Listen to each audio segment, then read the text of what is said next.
Okay. Oops. Looks like I dropped out. There we go. All right. So, well, welcome. And, this is, you've probably heard from me a lot that when I come upon a topic, I call it my hobby. I really love research design stuff because it challenges my thinking, and challenges the ideas of what we rely on for what we consider our convictions or what we have confidence in. So we're going to explore some of those things. If you've had a class in epidemiology ever, then this is going to be very familiar, I hope. If you haven't, it might seem a little confusing, but I'll try to, at the end, at least bring it together to just some practical, simple advice. But when I was a researcher full time, one of my best friends there was a sociologist, which seems kind of strange for occupational safety. Maybe to some of you it might seem strange. He had a world-renowned reputation for his field, and we used to have these chats about epistemology, ways of knowing things, and some of the challenges to the scientific method, and as well as I think his PhD might have been in the philosophy of science or something like that. But anyway, so this topic kind of reminds me of that, and some of the logic and the confidence that we can have in what we think we know, or what we hold to be our convictions. So let me kind of start with that odd preamble. Next month, we will look at another subtopic of this, a more specific topic, no pun intended, but the importance of sensitivity and specificity in ergonomics. It is one of my kind of pet peeves of when I see validation research of a certain evaluation technique, whether it be psychophysics or biomechanics or hand activity level, TLV, or strain index or whatnot. When I don't see specificity in particular mentioned, I get a little irritated. But we will get into what all that means then. And then in August, we'll have a guest speaker, Dr. Jesse Jacobs, who assumed the role that I was filling a couple years ago when I retired from Liberty Mutual, but I'm eager to find out what he wants to share with us. It will be very interesting, I'm sure. And then I'm not going to read the rest of these, but you can see the topics that we have, which I think is a pretty good lineup for the rest of the year. Probably the only one I'll comment on is the December one. I'm hoping I can prepare ahead of time, because that'll be that'll be an interesting one. I haven't dipped into human error, the contributions of that, and how to minimize human error for a while. So I have to do a little bit of extra study on that. Today we're going to look at try to talk about the importance of research design. I do have kind of a lot of slides for this one, but I'm going to try to move through them quick enough, mostly so that if you have questions, I can respond to those questions. So please do ask your questions or objections or whatever you have, so we can discuss it. We will talk through some of the basic kinds of designs and categories of design, and the is trying to help you be more or add to or sharpen your discernment of reading research and evaluating the quality of research. There's a lot of sources that we get research information from, everything from the evening news to digging into journal articles one after the other. So I'm going to give you my opinion on research in general and some of these things, on how to assess it and how to kind of have a critical eye to evaluating, can I trust this research study? Is it really coming out with something that's new and important, or is it poor quality? And then we will talk about some resources for getting the research that you need or want. And then I'm going to cover a few examples. I probably have half of what I talk about is examples of research that needs to be critiqued and not swallowed hook, line, and sinker. But I'll give you a few of my popular favorite ones. So here's a question for you, and you can type into the chat your answer if you want. Drive-through or sit-down restaurant? Who's got the best nutrition? What do you think?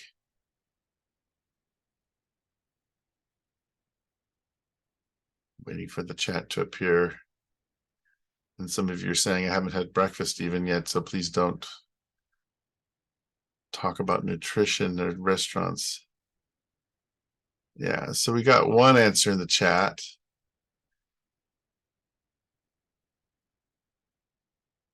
Yeah. So, okay, that's a great answer, Elizabeth. Always great answer, Elizabeth. Depends on what you order. My daughter in the 5th grade, I think it was the 4th grade, I used to encourage my daughter, and I would have a little participation in the science fair at her elementary school. But when she was in 4th grade, she asked this question, and so I said, well, here's a great experiment for your science fair.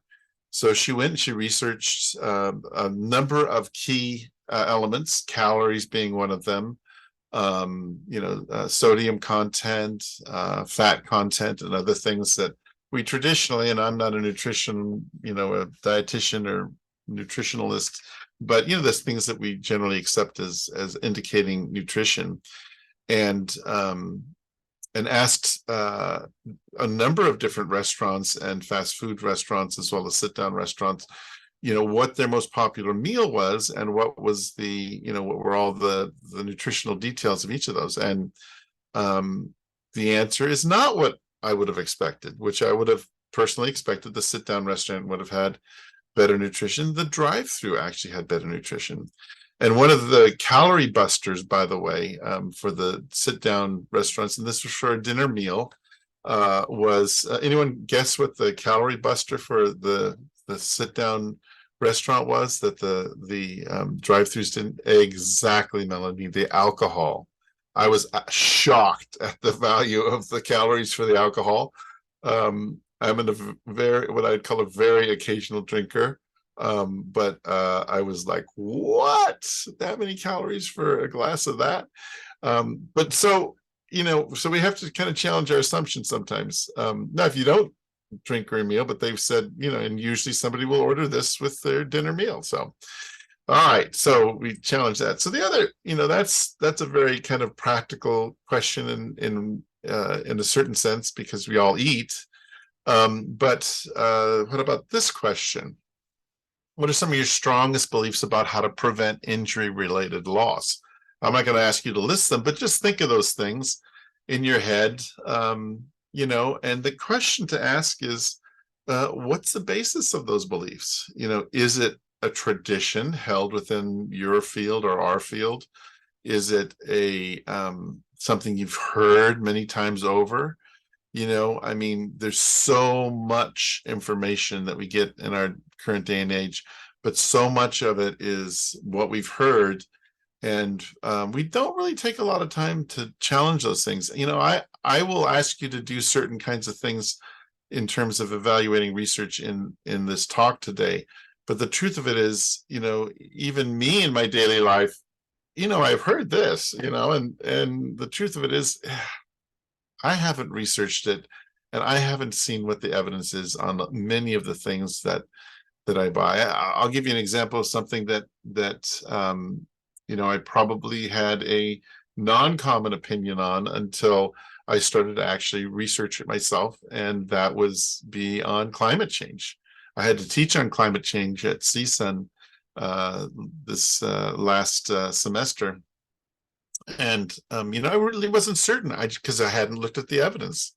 I have some beliefs about the rebound ability of the earth and about long epochs of time that, have had very, big changes in climate on the planet. But there's no question now in my mind, after looking at a lot of the data, that the use of fossil fuels has really messed things up in the atmosphere. And, until we have cleaner sources of energy that are dominant, and the projections are pretty dismal that we're going to get there in time, but hopefully maybe fusion will take over. So anyway, the point is until you really challenge those commonly held beliefs, we can't get anywhere. And one of the places to get there is good quality research. It becomes hopefully the foundation for our confidence in things that the scientific method can answer. And I'll be quick to say the scientific method can't answer all questions that we might have. There certainly is no ability to do experiments, 10,000 or 100,000 or millions of years ago. So we have some limits to what scientific methods can tell us. And when I say scientific method, I'm specifically referring to the confidence we get when we do well-designed experiments where we see what the impact is of something and watch what happens. We can't do that with certain things. We can't do that with non-material things in general. And so, there's a weakness of confidence we can have about certain kinds of questions. The other thing that the scientific method doesn't deal with, even in today's time frame, is high complexity.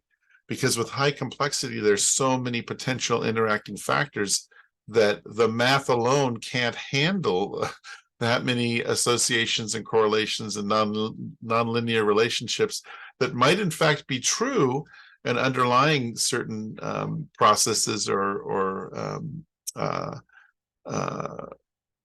changes, but we can't determine what is causing what, because there's so many factors involved that interact and that affect each other in such complex ways that you would need more than the universe has ever had people in it to determine an experiment that would definitively tell you the exact relationship between all those factors.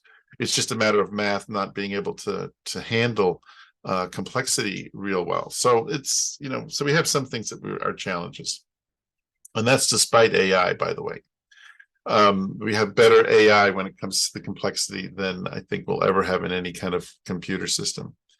So what is research? You'll find a lot of definitions. I like mine better than the ones I find online, but that's a true bias there. I consider it the search for new and more certain knowledge through logic, observation, and experimentation. The primary aspect of research, in my mind anyway, that determines the level of quality is the research design. And so if we're going to be critical about some research study, we ought to be first critical about how was it designed. And there's a lot of elements to this. There's more than I can cover in an hour. But again, the way I think of this idea of quality is basically the outcome of what you should be allowed, what you should allow yourself to have confidence in based on the results. In other words, if it's a poor study design, I might like the research results. I might emotionally attach myself. It reinforces my own bias, but I really don't have a good right to be confident in those results if the research design is poor. So that's what I'm trying to say by this. A couple of basic kinds of research and there's different ways to divide this and different words that are attached to it. By the way, that link that I've provided down there no longer works. I checked it. Now it's some protected document that you can't get access to anymore, but I found it to be a helpful basic structure of the kinds of research. So there's observational studies and there's experimental studies, and we'll go to some detail of thinking these through or talking through them. I added a couple. The two on top there are ones that I added, because at the most fundamental observational studies is really what I call a case or anecdotal reports. This is somebody saying, there was somebody who was exposed to this, and this is what happened. A lot of times you'll find this in very high-ranking journals, like the New England Journal of Medicine often has case studies on patients and what occurred and how they treated and what the outcome was. There's also, I threw in here as well, the idea of analyzing existing data or databases. which I've done a fair amount of in my career. And these are very accessible data, but it is really, in a sense, observational because you're not able to determine any cause and effect from these things. And then the most convenient kind of observational study is frequently done. Part of my dissertation research was cross-sectional. And by the way, oftentimes you'll go from observational studies into experimental studies once you gather enough information from your observational study to construct a experimental study that makes sense based on your theory or ideas that you're exploring. But cross-sectional surveys is basically a point-in-time type of survey. Cohort studies tend to follow a group of people. I'll have a definition for cohort studies in a second, so I'll hold off on that, as well as I think I have a good definition for case-controlled. So cohort studies is a research study that compares a particular outcome, like lung cancer, in groups of individuals who are alike in many ways, but differ by a certain characteristic. The classic study is a study of female nurses who smoke compared to those who don't, and the impact on their experience of having cancer. So these are usually longer term studies, which another word for that is longitudinal studies. You can have experimental studies that are longitudinal, but cohort studies would be a longitudinal study that would be observational. And you're not tweaking anything, you're not changing anything, you're just collecting information of a group of people with a similar types of characteristics, but differ in a certain characteristic. In this case, the example would be smoking or non-smoking.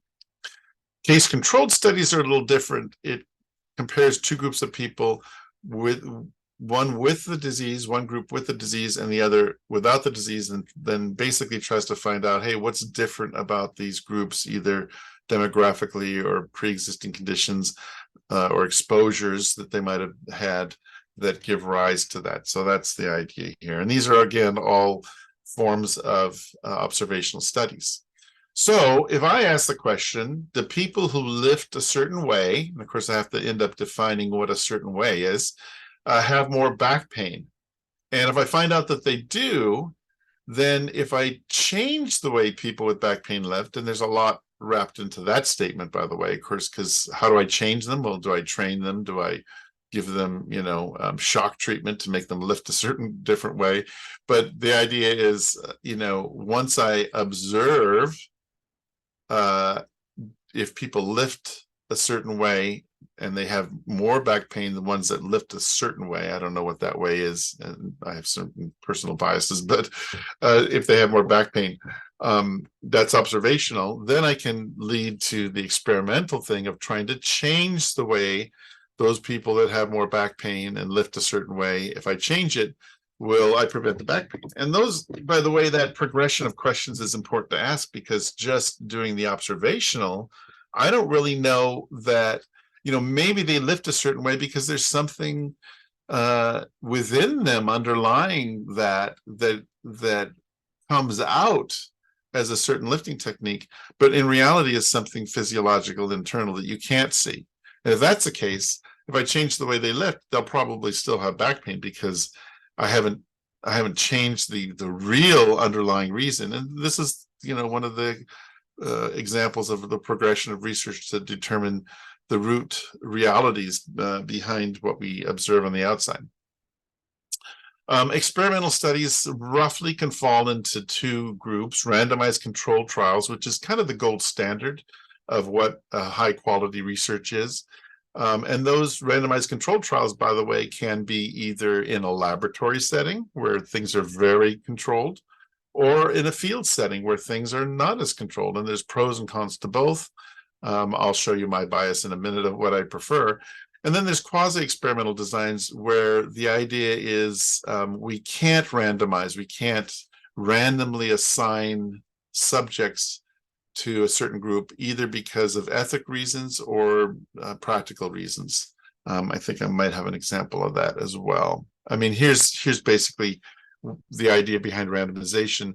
And randomization is a very important quality characteristic of research, because if there's a bias in assigning a person or a group of people, and I'll explain what I mean by a group of people, but to a experimental group, then we have lower confidence if there's a bias in how they're assigned, that it's because of the way they were assigned. An example would be an unfortunate example, because it's hard to do research without allowing the participation to be voluntary.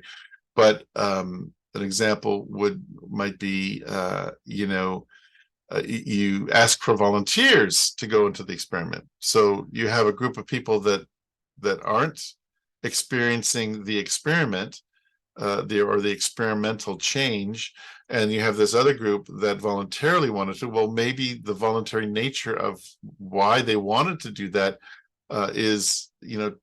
tips the experiment in favor of it working, because they're so enthusiastic, if nothing else.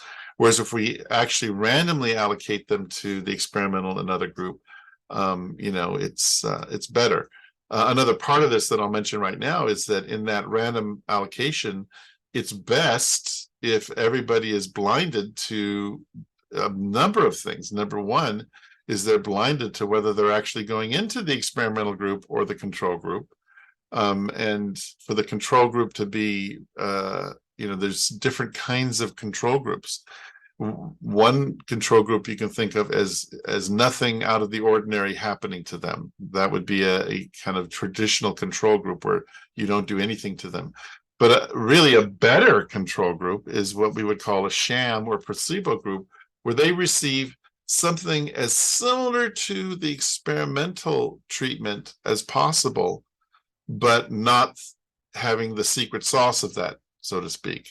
I'll use my example in my own research this way, is that in my research, it was a research study to try to prevent back pain through having people essentially be really nice to their back as soon as they wake up in the morning, or if they wake up at night to work, then it's the nighttime. But whenever they wake up, be nice to your back. So the experimental group received training like that. The control group received training in lifting technique, which we know doesn't help. But they received almost the exact same number of words, the exact same number of slides. And in this case, the blinding, they didn't know whether they were in the experimental group or the control group. The trainers, only half the trainers knew that they were the experimental group. The half that were giving the placebo thought that they knew that there was a study going on, but they didn't know that they were the ones in the placebo group or the sham group. So that's kind of how random allocation works, and that also explains a little bit about how blinding is important. Because if I know that I'm in a study to prevent back pain, and I like the people that are training me or administering that study, I have a very strong internal bias to please them. And by pleasing them, I might not want to report any discomfort, or I might not even notice my discomfort, because I'm so motivated to show them that it worked. All right, and I'm not going to read through these advantages and disadvantages, but in these typical ones, these are some of the pros and cons to each of these kinds of studies. When I look at it, what I find is the better designed studies are the harder ones to do, but they have a higher confidence that the results of those studies that are harder to do, I can be more confident in their conclusions. So, and this is kind of, in my mind, the hierarchy, if you will, of effort compared to confidence of the cause and effect relationship. Case studies and surveys, even cross-sectionally, you really have no right to believe that there's a cause and effect. You can say that there's associations, you can say that there's a correlation even, but it doesn't mean that there's a cause and effect relationship going on there.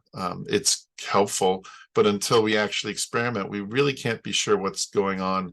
And even then, we have a lot of challenges to have high confidence in these things.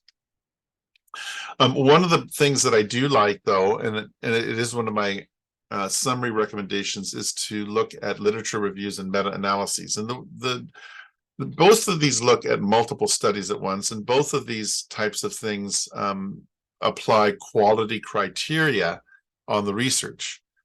This is also one of the great reveals of how much bad research there is out there, if you will, because if you go to do a literature review, or if you look at any reasonable quality, let alone high quality literature review or meta-analysis of research, it basically, the intent is to summarize the best of the best research that's out there.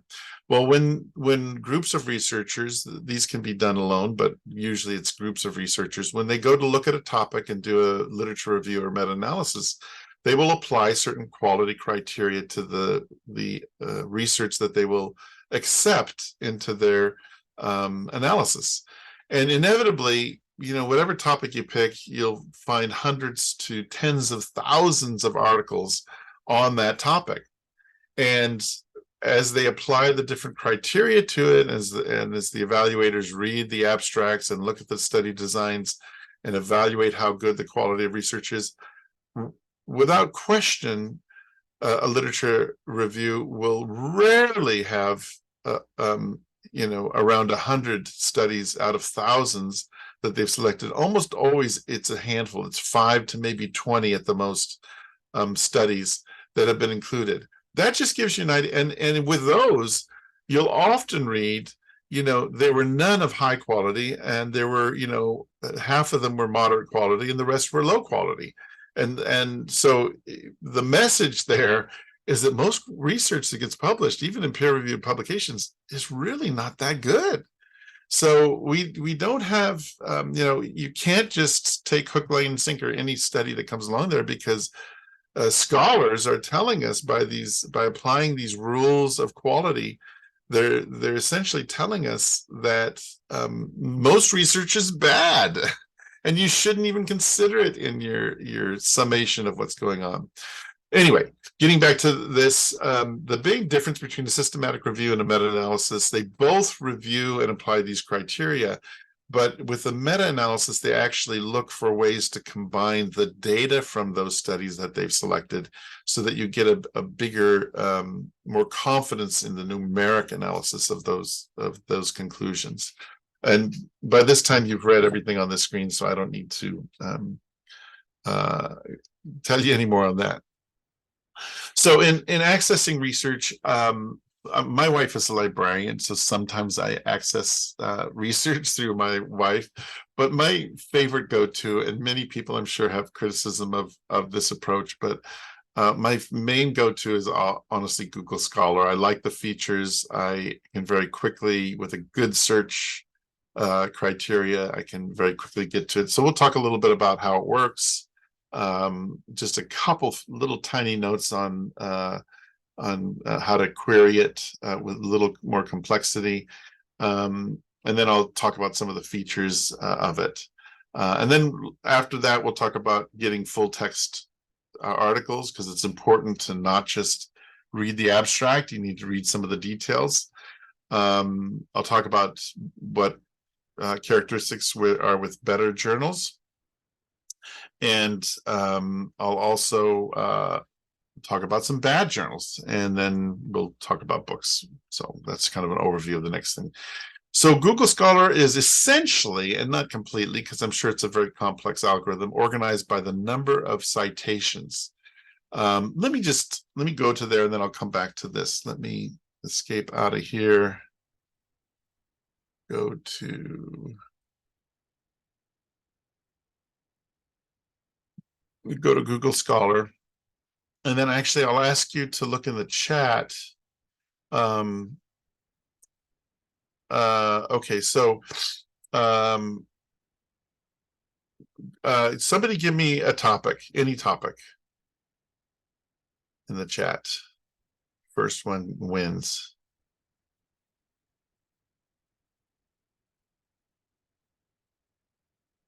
Nobody's got a topic they want. Okay. I'm sorry if you're under Zoom fatigue right now. Let's see what comes up. Okay. How to combat Zoom fatigue. There's actually research on that. One of the fun things to find out is that there's research on almost everything. Now, Google Scholar primarily focus on peer-reviewed journals. Occasionally, you'll get some conference papers and things like that. This is in the Harvard Business Review.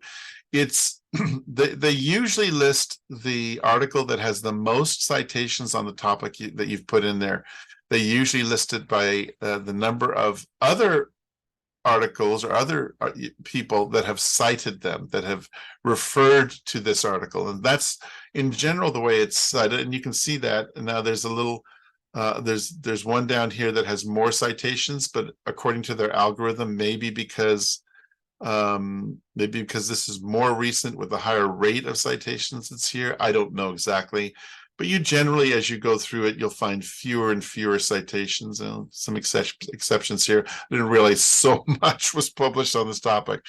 But some of the features that I like is when you click on this cited by, it will give you all the people that have cited that, again, organized according to Google's algorithm. So you can find out, well, who has talked about that since then.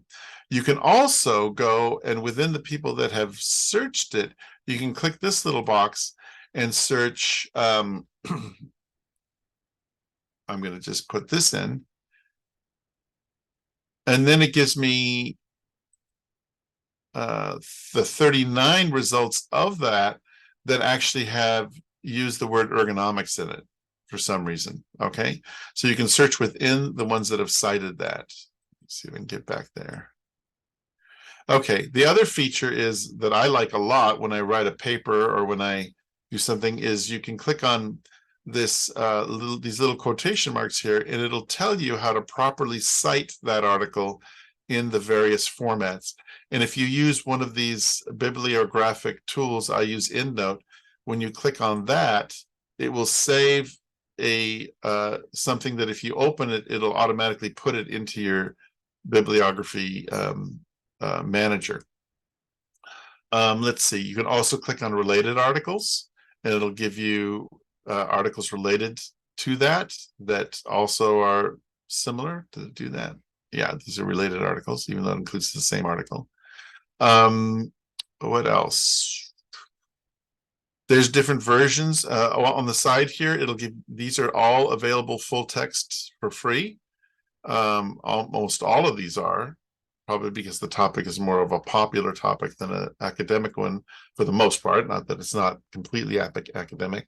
And so if you click on that, it'll either download or open up. Let's see what happens. It opens it up into my Adobe, How to Combat Zoom Fatigue, and it gives you the full text of that article, which is cool, yeah? What am I missing? Let me drop over here and see. We covered citations, links to full text, links to similar. You can save it. There's versions, links to cited by. We talked about that, citations. So we looked at it. I think we covered it.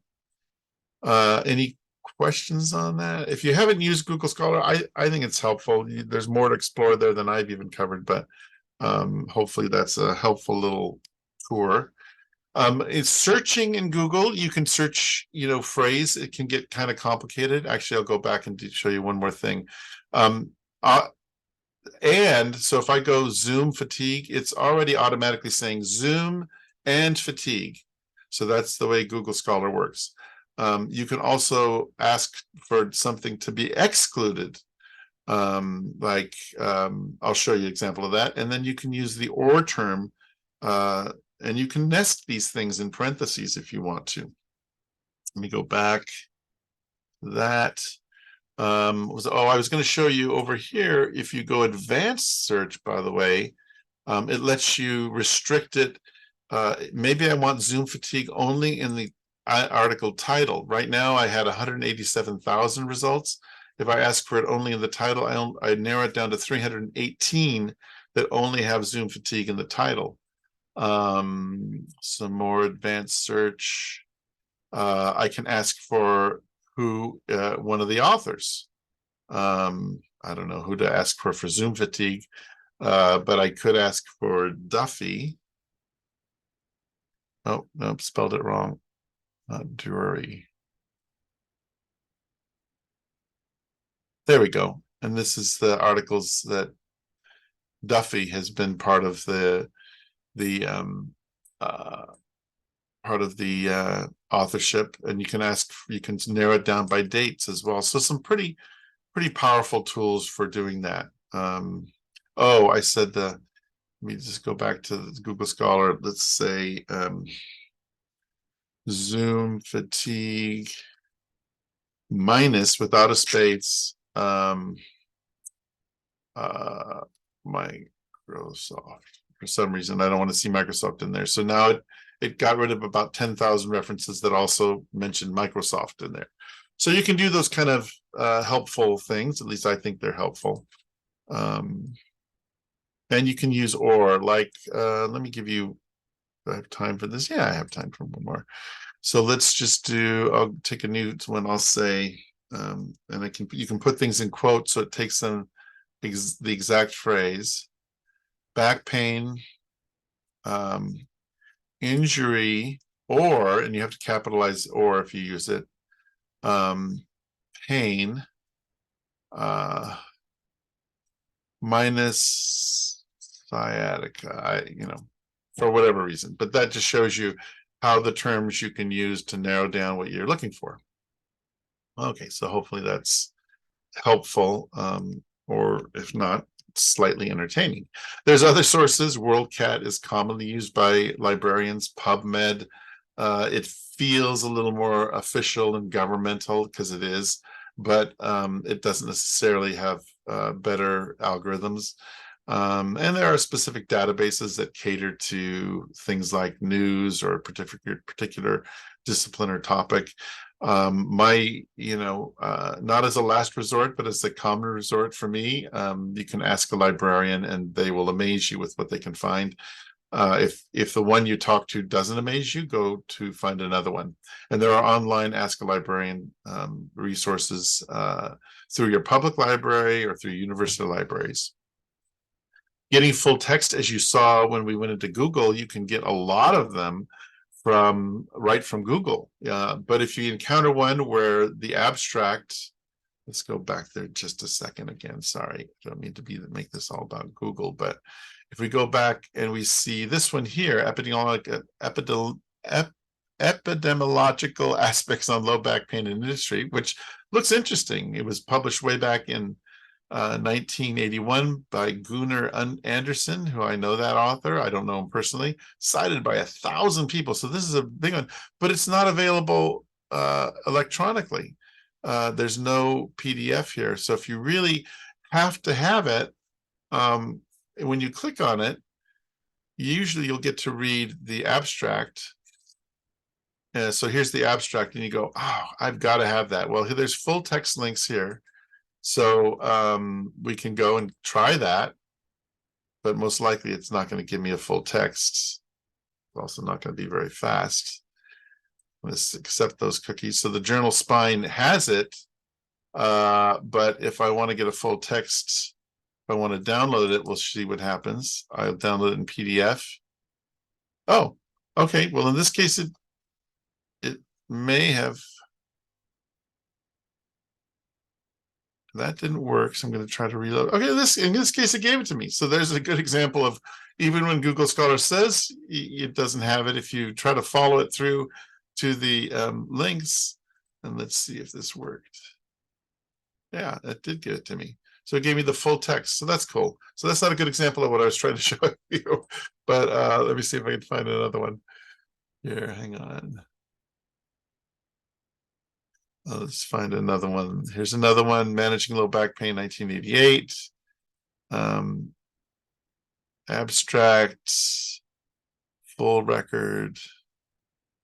I read the abstract and, oh, well, it's a book, so it's not going to be downloadable anywhere. Another bad example, sorry. If I can find anything that illustrates. This one maybe is a good one. Garg, another very famous author among ergonomics. Annotations, abstract. So this one, This one doesn't give me what I'm looking for either, but a lot of times when you go to the journal page, you will have an option to buy it.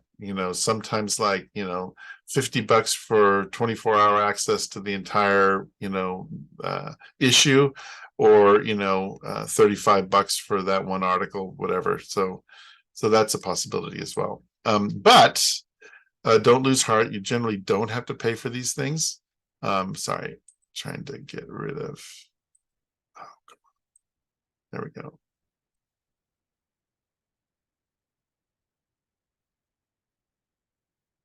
Oh, trying to get rid of the menu item and it's not going away. All right. But you can also, if you are a student or a professor at a university, they have huge databases, almost always get it for free. If you have a public university nearby, you can walk in and usually have a very low fee to print it out. If they have the actual journal, you can copy it yourself on their copy machines. Public library ID will get you almost everything possible. So that's another possibility. And then, as I say, the last resort is to buy it. How are we doing? I gotta accelerate here a little bit. One thing to look forward to, and you can just Google this if you are curious, doesn't mean a whole lot. In fact, when I found out the JOEM, Journal of Occupational and Environmental Medicine, only had a 1.71 impact factor, I was a little shocked. But these are impact factors of journals. The medical journals tend to have high impact factors. This is a score, essentially, and the decimal obviously is meaningless because there's some big numbers here. But it's a score for things like how many other high-quality journals refer to articles in that journal. So it gives a relative measure of the quality of that journal itself. Within the field that you're in, it will be different. So within safety and occupational safety, you have some of these lower ones. Safety science, I've never found a lot of great content there, and yet it has a good impact factor. So take these things with a grain of salt, but at least it's a grain you can use. Let's see, I'm missing some chats here, I think. Oh, maybe so. I may have been logged into UCLA or CSUN. So yeah, that's true. That's a good idea, Melanie. Use your iPhone to scan articles rather than, copying them and printing them, and then you have it electronically too. But usually you can almost always get it online, or, if you know somebody who works for university, you can say, hey, I saw this article, but I can't get it full text. Can you find it and get it for me? And usually the copyright laws allow people to do that for purposes academically. All right, good. Some things to watch out for, or actually the hierarchy here, try to stay focused on peer-reviewed journals. Occasionally, I will admit, you can find gold nuggets among conference proceedings, but usually if you find a conference proceeding article, it's going to eventually be published in a peer-reviewed journal. If it's a very recent article in a conference proceeding, then it probably just hasn't made it into the journals yet. ed.edu articles and NIOSH articles I'd put next, followed by government, various government organizations or units, objective news sources. And as I say, I think most news sources today are extremely highly biased. So objective and news is not a incompatible terms nowadays. Social media blogs and aggregator sites always have strong bias, and you really can't count on what they're saying. Let's see. Some borderline journals I've published in professional safety, and it is a peer-reviewed journal because they do review it and filter publications. But it ranges from some just awesome content to basically people trying to sell their safety services in one way or another. Popular trade journals also tend to have that focus. Sometimes if they're a nonprofit organization, you have a little less bias. Danger publications, these are a lot of your not just social media, but popular media. So books the main drawback to books, if it's a reliable author, or usually if it's an edited compilation from experts in the field, you can get some pretty good content, but it's usually going to be at least 5 to 10 or more years old by the time you see it in a book. So generally you're looking for those things. Also, I think my strategy, as I've kind of talked about, is systematic literature reviews. That's often where I start. I like it if there's a literature review, and then what I'll do is I will look at when it was published, and then look at articles since then, so that I know what's been published since then, or what that I'll look at the citations for that literature review that are more current to see if anything's been updated or changed. If you're talking about something that touches upon medicine or, disabilities of some kind, then Cochrane reviews are definitely a place you want to look. I also focus on authors that I trust and like, or journals that I trust and like Applied Ergonomics, and occasionally Human Factors and some others. So let me say, as much as I love literature reviews, and I'm not going to read all this, this just gives you some good information, but the thing that's underlined at the bottom is the most important thing with reviews. Oh, hey, can you sign for it? Can you wait a minute? I'm sorry, everybody. Just give me 1 second to sign for a package.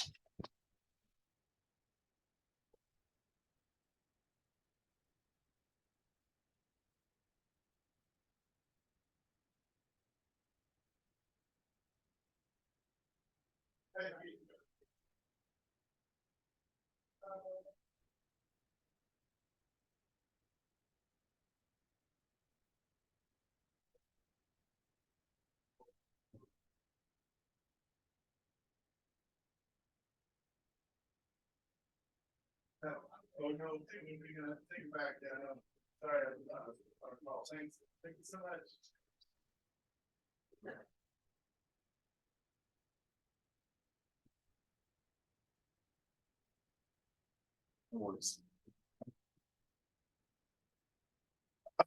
I apologize for that. So why is that important? I'll illustrate with an illustration coming up. So we'll save that for that. Skip that. All right. So there's some clues to what's going on, and this takes experience. I don't expect you all to get it, but hopefully if something resonates, you'll understand it.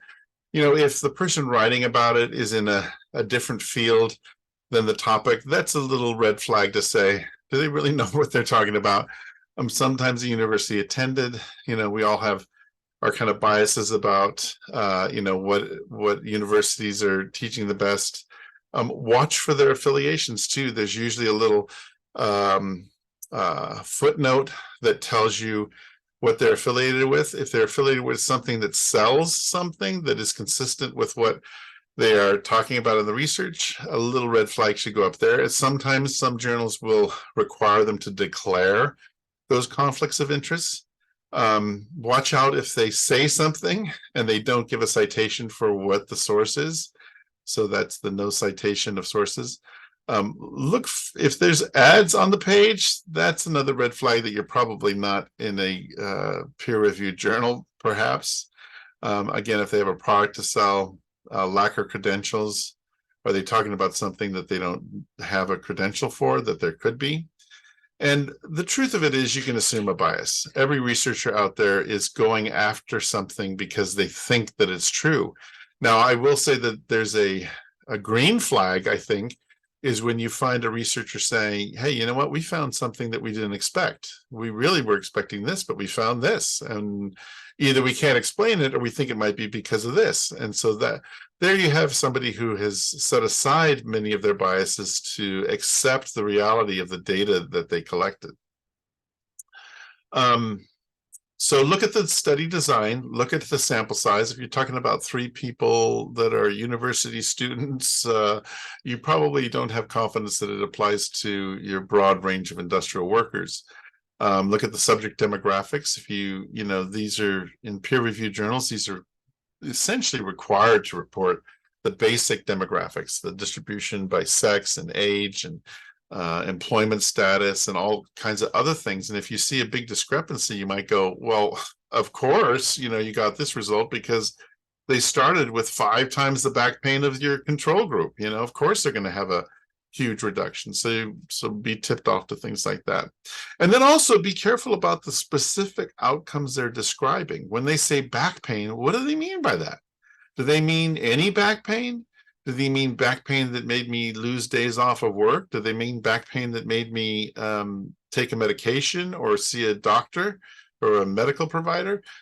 Be careful about assessing what they mean, and I'll show you an example of that as well, time permitting here, and a little time ahead. And anything that you see in that research that could have made the results more certain. One of my examples for this is with the Home Depot back belt study. They could have reported any change in the rate of slips and falls, but they didn't. And if they had, then I could have either had way more confidence in their results or way less confidence in the results, but they withheld those data, and they obviously had access to those. So that's a longer story. So placebo, as I mentioned before, is very important. The example I like to use is on vertebroplasty. Vertebroplasty is the most logical procedure you could imagine. If you have a if you have a fracture of a vertebrae and the bone is very is not dense, is osteoporotic, then they will inject a cement to cement the vertebrae together. And it makes sense. It seems to work. But they did a study with placebos, and they found that injecting people with saline solution was equally as effective to reducing pain with the procedure. And so the assumption that it worked because it was logical was not borne out by the research. And the only way to tell that was with a placebo study. Okay. I'm going to skip this for now because I want to get to some of these examples I want to show you. So this is years. This is like 2011. This is like says 2000 and I don't know what it is. I can't read the date exactly. There's no date on this one, but around 2011, the treadmill desks all of a sudden came into the news, and the New Yorker reported it. Forbes magazine reported it. And the outcome or the idea was, hey, these are great for losing weight. And that was the focus of the studies. But there was no control group used. The people that were involved were highly motivated. Out of 400 people who were offered these treadmill discs, only 36 volunteers came. So these people wanted to use these things. And then the focus on weight loss, yes, it was statistically significant. But when you look at the actual numbers and read the actual article, the research articles rather than just the popular press, you find out that it represented an average loss over a year, an average loss of 3 pounds with a standard deviation of 6 pounds. I'm sorry, but 3 pounds, I can lose 3 pounds in 1 day or 2 days maybe by not eating. That is not a meaningful weight loss over a year period of time. That's ridiculous. And yet they were proposed. Well, you dig a little deeper and you find some additional conflicts of interest. The authors received consulting and royalty fees that they reported being paid by one author by Steelcase and several who sold at the time was selling treadmill desks, and several authors receiving active consulting fees for their work. And then the key author, who was a co-author on both articles and leading proponent and a very eloquent speaker, happened to be the inventor of the treadmill disc and who would be receiving royalties from the sale of any treadmill desks. And really, it doesn't answer the more important questions of the impact on back pain, heart failure, and early death. So you've got to watch out for stuff you hear in the popular press. Another example that we've heard in the past is about sitting. And again, there definitely is benefits to being active. And we know for sure, I want to say this as a caveat, we know for sure that total sitting time, occupational and leisure combined, is bad for you long term. And we know that leisure sitting time, more than a couple hours a day watching TV anyway, is also bad, is also associated with early death and more morbidity when you get older. So those we know are bad. But the proclamations that sitting is this new is the new smoking or is the new cancer is actually not true. And you can actually see it in data that actually standing is worse than smoking when it comes to a certain measure of heart disease, which in this case is the carotid intima media thickness, which is a measure of impending heart problems because of the thickness of the carotid artery. So this is so we have to be careful about these public proclamations of risk when they're not well founded. Here's just another study, large scale study that showed that sitting is actually less detrimental for heart disease than standing workers. So watch out for these things. And then you might say, oh yeah, but standing burns more calories, so it's better for you, right? Well, the bottom line is it burns less calories than a single slice of white bread, so the benefit of standing that long is really not going to help you lose weight. Another thing that comes up in the popular literature frequently, not all the time, but frequently, is the idea of exercise being good. And I'm totally for exercise. Recreational exercise by far is the best thing for us overall health. It's the one kind of almost semi-silver bullet or panacea that you can have that will really help a lot of things.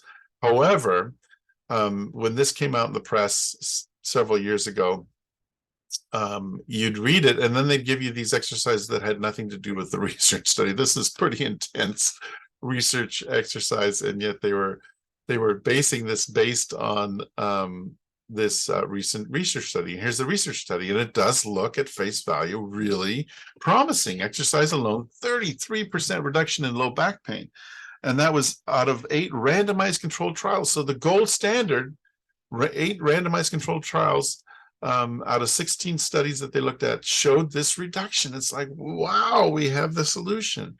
But then again, when you look at detail, this is a quote from them: few trials of self-healthcare consultation are sick leave for low back pain. And then you go, and meta-analysis did not show statistically significant protective effects of exercise on those outcomes. So wait a minute, then what are you talking about? What they're talking about is self-reported pain. Well, that's can be highly biased. What I care about is I don't want people to have to spend money or time going to a doctor, and I certainly don't want them leaving work. And yet these are the factors that were not proven by this research, and yet they're saying this is the outcome. The other thing to look at here is that there were none of the studies included blinding, which is a bias. And the control groups either had no sham, 5 out of the 8, or one-shot training or brochure, and most exercises were actually at home. So these were not workplace interventions at all, most of them. Only 1.5 hospital studies, which hospitals have a special, space for doing physical therapy. Not most workplaces do. And there was only 1 study, construction study, that was done at work during work. So I think to myself, okay, well, maybe there's hope in this one study. If this one construction study was good quality, then maybe I can tell people, hey, exercise on the job is the key to reducing back pain. It turns out there weren't that many workers at 3 different construction sites. The exercise was, reasonable, 3 20-minute per week exercise sessions for 12 weeks, which is a big investment on the company's part. But guess what?